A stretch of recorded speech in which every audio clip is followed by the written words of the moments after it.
Het is wel echt te gek om een sport mee te maken waar je niet ziet. Bijna alle sporten zijn gebaseerd op goed kunnen kijken. Maar dit gaat over al die andere zintuigen.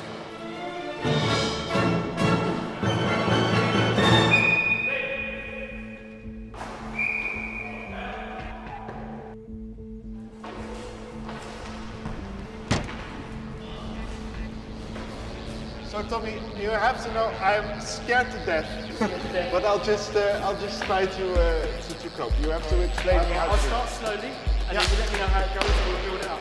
Okay.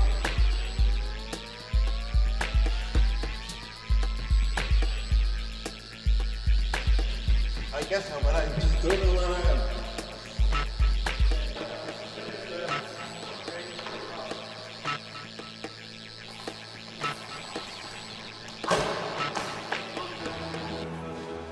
You get disorientated so quickly. It's crazy.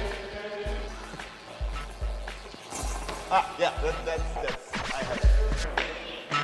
So, there you go. Oh wow, here I am. Yeah, it's a bit harder with the shades on. For me, first time, so I'm VI myself, I'm visually impaired. Yeah. So at night time I had zero vision. Zero vision. Okay. So when I put the shades on, it was just like every night for me. Yeah. So orientation was all about using your ears, and that's what I'm used to. So Okay, it wasn't too different for me. Yeah, I can imagine.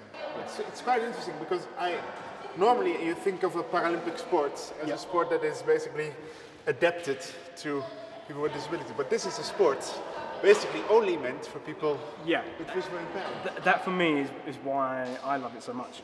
Thank you for giving the introduction. That's all right. Cheers, thank you. Well done on the saves in the end. Oh yeah, I'll try it. Yeah, the last one was quite okay. Yeah, it's okay. Hij is streng. Hij is heel streng. En moeilijk? Ja, dit is zo moeilijk. Je hebt geen idee waar je bent. Je hoort die bal, maar die gaat ook eigenlijk de kant op. Het is echt lastig om te doen. Maar het zou niet mijn favoriete sport worden, denk ik.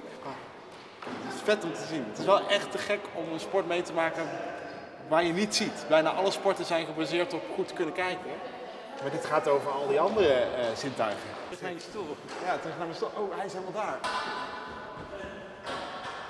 Just to make sure, all three of you are disability coaches. Yeah. Oh well. And what is a disability coach? It's a coach that probably has come back through or come from a mainstream environment. So they've become accustomed coaching a kind of sport that people know, like football or cricket or tennis. But somewhere along the line, they found out about the option of or possibility of coaching disabled people.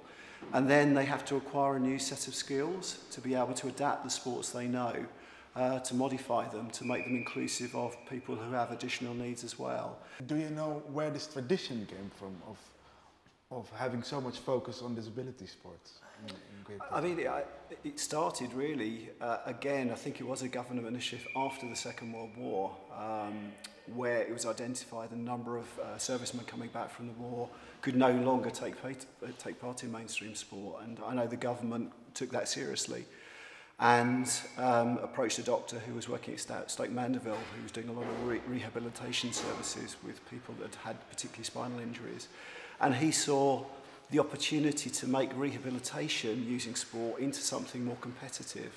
And that's really the roots of the Paralympic Games. Started with the Stoke Mandeville Games in 1948 and then ultimately moved on to 1960 in Rome with the first Paralympics, where hundreds of people were then engaged and playing sport at a really high level. So it's also basically the vision of one man that can change the whole society. Absolutely. Yeah. Is sports is it the solution for integrating people with disabilities into society? It's one of the solutions. I mean, sport is so good for maintaining the holistic well-being and stuff, but there's just still a load of work that needs to be done on sort of social mobility and stuff. And sport can be a catalyst, but there needs to be a lot of other improvements in society before we can be fully integrated in society.